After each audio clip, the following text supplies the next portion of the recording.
नमस्कार मित्रों, आज फिर मैं आपके लिए एक नई साधना लेके उपस्थित हुआ हूँ।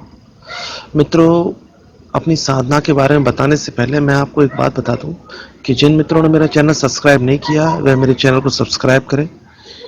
और दूसरी बात मित्रों, मुझे काफ़ी समय से कई मित्रों ने कुछ साधनाओं के बारे में बोला कि ये साधना तो अवश्य डालें आप। तो उनमें से एक साधना जो मैं आज डाल रहा हूँ, परी साधना। मित्रों, परियों के बारे में तो आप जानते ही हो, लील परी, जिन परी, शाह परी, जल परी और जाहिदा परी, ऐसी यानी असंख्य परियां हैं जिनके बारे में आपने सुना होगा, पर उनकी साधनाओं का सही विधान ना मिलने के कारण अभी तक उनकी साधना गुप्त रही है। लेकिन मैं ये सारी साधनाएं आपको दूंगा, हर तरह की परी की जितनी भी संभव हो सकेंगी मैं आपको देने की कोशिश करूंगा। फिलहाल मैं आपको एक परी की साधना दे रहा हूं जो कि खाली एक दिन की है। इस एक दिन में ये परी सिद्ध होगी और इसके लिए कोई विशेष विधान की आवश्यकता नहीं है, और ये एक सावर साधना है तो आसानी से सिद्ध भी होगी। दोस्तों, मैं क्या है आपको सावर साधना इसलिए देता हूँ क्योंकि जो वैदिक मंत्र हैं वो भगवान शिव ने किलित कर रखे हैं। उनको पहले जागृत करना पड़ता है, तो उनके लिए कई विधान है और हर कोई उनका सही उच्चारण नहीं कर पाता है। और शावर मंत्रों में ऐसा नहीं है, वह हिंदी में होते हैं और आसानी से हर कोई उनका उच्चारण कर सकता है और सफलता प्राप्त कर सकता है।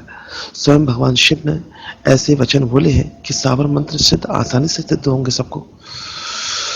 तो मित्रों, इसलिए मैं सावर साधनाएं आपको देता हूं ताकि आप सफल हों 100%। और दूसरी बात यह है मित्रों कि ये साधना में किसी प्रकार का भय नहीं है, आप आराम से कर सकते हैं। अगर बीच में छूट भी जाए तो इस साधना में कोई दोष नहीं है, इसका किसी पर अहित नहीं होता है। लेकिन मित्रों, एक बात मैं आपसे हमेशा कहूँगा, जब भी साधना में बैठे तो जो नियम हैंगे उनके नियमों पालन करें और रक्षा घेरा बनाना ना छोड़ें, और रक्षा घेरे के अंदर ही साधना करें। अगर आपको किसी प्रकार की भी कुछ दृश्य दिखते हैं, किसी हलचल होती है, तो भी रक्षा घेरे से बाहर ना निकलें और अपनी साधना पूर्ण करने के बाद आप निकल सकते हैं, फिर आपको कोई दिक्कत नहीं। लेकिन साधना के दौरान ना निकलें, किसी प्रकार से भयभीत होने की आवश्यकता नहीं।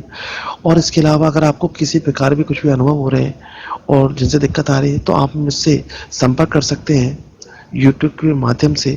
और इसके अलावा मेरा एक फेसबुक ग्रुप भी है, आप चाहे तो वहाँ भी संपर्क कर सकते हैं। मैं आपको शीघ्र ही कमेंट पर अपना लिंक दे दूंगा, तो आप वहाँ जाकर ग्रुप में जुड़ सकते हैं और मेरे से संपर्क कर सकते हैं। मित्रों, मैं चाहता हूँ कि आप इस साधना में सफल हों और अपने जीवन में उन्नति प्राप्त करें, और ना केवल आप सफल हों बल्कि अपने और मित्रों को भी चैनल पर लाएं ताकि उनको भी साधना मिल सके और वो भी सफल हो सके। क्योंकि मित्रों, ज्ञान को छुपाना सही कार्य नहीं है, बल्कि ज्ञान को बांटने से ज्ञान बढ़ता है, घटता नहीं है। आप बांटेंगे तो हो सकता है उनके पास कुछ और ज्ञान हो, वो आपको दें। तो ऐसे ज्ञान का आदान प्रदान चलता रहता है और जीवन में सफलताएं मिलती रहती हैं। और मित्रों, मैं यही कहूँगा कि आप साधनाओं को करके अवश्य देखें, क्योंकि साधनाओं को करेंगे नहीं तो आप सफल होंगे कैसे।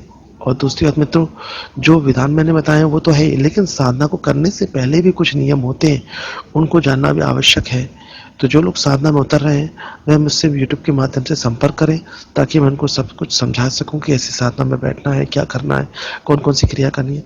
उसके अलावा जल्द ही मैं साधना के ऊपर एक और वीडियो बना रहा हूँ कि कैसे साधना करें, साधना से पहले कौन कौन से नियम, कौन कौन से मंत्र का उच्चारण होता है, जिससे हम पूरी तरीके से उस साधना को करने के लिए तैयार हों।